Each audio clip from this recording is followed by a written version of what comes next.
మీ మోకాల నొప్పులకు ఎటువంటి సర్జరీ లేకుండా ఎపియాన్ పెయిన్ క్లినిక్ అందిస్తున్న అత్యాధునిక చికిత్స.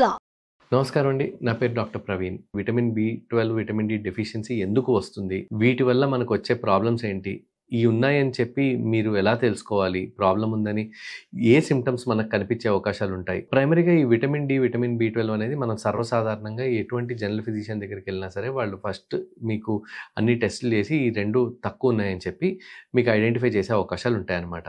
సో ఈ విటమిన్ డి వల్ల మనకు వచ్చే సమస్యలు ఏంటి, విటమిన్ డి తక్కువ ఉన్నప్పుడు మీకు ప్రైమరీగా ఏంటంటే ఒళ్ళు నొప్పులు బాగా ఉండడం, కీళ్ళ నొప్పులు ఎక్కువగా ఉండడం, మసిల్ పెయిన్స్ ఎక్కువగా ఉండడం, ఆ తర్వాత మీరు మాటికి ఏదన్నా ఇన్ఫెక్షన్స్ బారిన పడ్డం, అంటే ఉట్టుటినే కోల్డ్, కాఫ్ ఇట్లాంటి ఇన్ఫెక్షన్స్ బారిన పడ్డము, ఆ తర్వాత అప్పుడప్పుడు మీ షుగర్ కంట్రోల్లో లేకపోవడము, ఇలాంటి సమస్యలన్నీ వచ్చే అవకాశాలు ఉంటాయండి.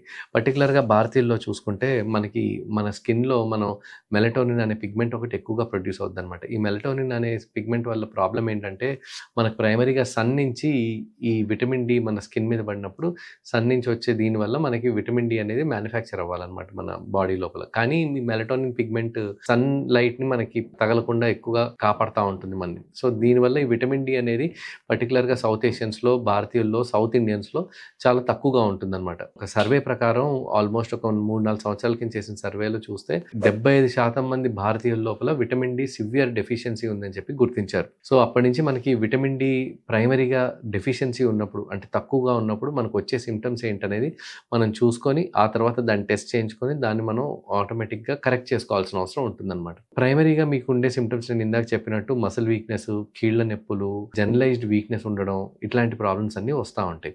విటమిన్ డి లెవెల్ నార్మల్గా మనం 30గా నిర్ధారించారనమాట. 30 కంటే తక్కువ ఉందంటే డెఫిషియన్సీ, 20 కంటే తక్కువ ఉందంటే సివియర్ డెఫిషియన్సీ కింద గుర్తిస్తారు. అప్పుడప్పుడు కొంతమందిలో మేము 5, 4, 3 కూడా చూస్తూ ఉంటాం. సో వీళ్ళల్లో మరీ విపరీతంగా తక్కువ ఉంది అనుకున్నప్పుడు వీళ్ళందరికీ మనం ఏంటంటే ఒక విటమిన్ డి ఇంజెక్షన్ అనేది ఒకసారి ఇచ్చేసి ఆ తర్వాత వారానికి ఒకసారి విటమిన్ డి తీసుకోమని చెప్తాం. విటమిన్ డి అనేది వారానికి ఒకసారి ఒక 8 నుంచి 12 వారాలు తీసుకున్నాక మళ్ళీ మనం తీసుకోవడం మానేస్తే కనుక మళ్ళీ మనకు విటమిన్ డి డెఫిషియన్సీ వచ్చే అవకాశాలు ఎక్కువగానే ఉంటాయి. సో ఈ డెఫిషియన్సీ రాకుండా ఉండాలి అంటే ఏంటంటే మనం రెగ్యులర్గా అప్రాక్సిమేట్గా మనకి ప్రతి ఆడవాళ్ళలో రోజుకి 1000 నుంచి 1500 యూనిట్ల రిక్వైర్మెంట్ అనేది ఉంటుందన్నమాట vitamin D. So vitamin D మనకి రోజు మనకి ఆహారంలో కానీ లేదంటే సన్ ద్వారా కానీ మనకి అబ్జార్ప్షన్ అవ్వదు, మ్యానుఫ్యాక్చర్ అవ్వదు, మన బాడీలో అవ్వదు. కాబట్టి మనం విటమిన్ డిని సెపరేట్గా తీసుకోవచ్చు. అంటే మనం రోజు ఒక 2000 యూనిట్స్ కానీ 1000 యూనిట్స్ కానీ ట్యాబ్లెట్ వేసుకోవచ్చు. కానీ ప్రతిరోజు ట్యాబ్లెట్ వేసుకోవడం మనకి అప్పుడప్పుడు గుర్తుండదు. కాబట్టి ఫస్ట్ మీరు ఇనీషియల్లీ విటమిన్ డి పెంచుకోవడానికి వారానికి ఒకసారి విటమిన్ డి ఒక 12 వారాలు తీసుకున్నాక నెలకు ఒక విటమిన్ డి సిరప్ తీసుకుంటే సరిపోతుంది. ఇదొకటే కాకుండా వీలైనంత వరకు సోర్సెస్ ఆఫ్ విటమిన్ డి కూడా మనం ఎక్కువగా తీసుకొని అండ్ అప్పుడప్పుడు ఈ 50 ఏళ్ళు పైబడిన వాళ్ళల్లో కాల్షియం రిక్వైర్మెంట్ కూడా ఎక్కువగా ఉంటుంది.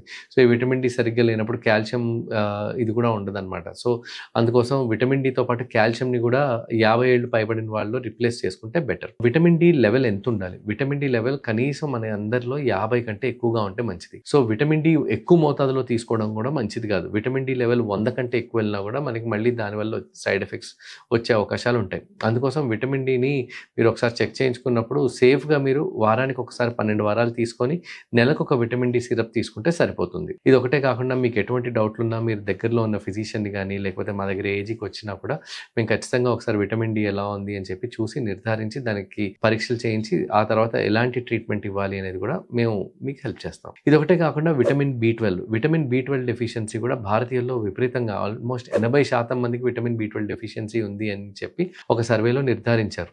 సో ప్రైమరీగా విటమిన్ B12 ఏంటంటే మనకి ఇది ఎక్కువ వరకు యానిమల్ వైటమిన్ అంటాం అనమాట. అంటే మనకి పూర్తిగా నాన్ వెజిటేరియన్లో దొరికే వైటమినే విటమిన్ B12. విటమిన్ B12 అనేది మనకి వెజిటేరియన్ సోర్స్లో ఉండదన్నమాట. అందుకే భారతీయుల్లో ఎవరైతే పర్టికులర్గా వెజిటేరియన్స్ ఉంటారో వాళ్ళందరిలో విటమిన్ B12 తక్కువగా ఉండే అవకాశాలు ఉన్నాయి. ఇదొకటే కాకుండా ఈ రోజుల్లో మనకి అర్బనైజేషన్ వల్ల మనం ఎక్కువ వరకు తీసుకునే ఫుడ్ వీటన్ని ప్రాబ్లమ్స్ తోటి మనం తీసుకునే టాబ్లెట్స్ వల్ల పర్టికులర్గా ప్యాంటోప్రజోలు, ఎస్మోప్రజోలు, అంటే మనకి ఎసిడిటీ ఎక్కువ ఉందని తీసుకునే టాబ్లెట్స్ వల్ల మనకి ఈ విటమిన్ B12 అబ్జార్ప్షన్ అనేది సరిగ్గా ఉండదు. ఉండదనమాట.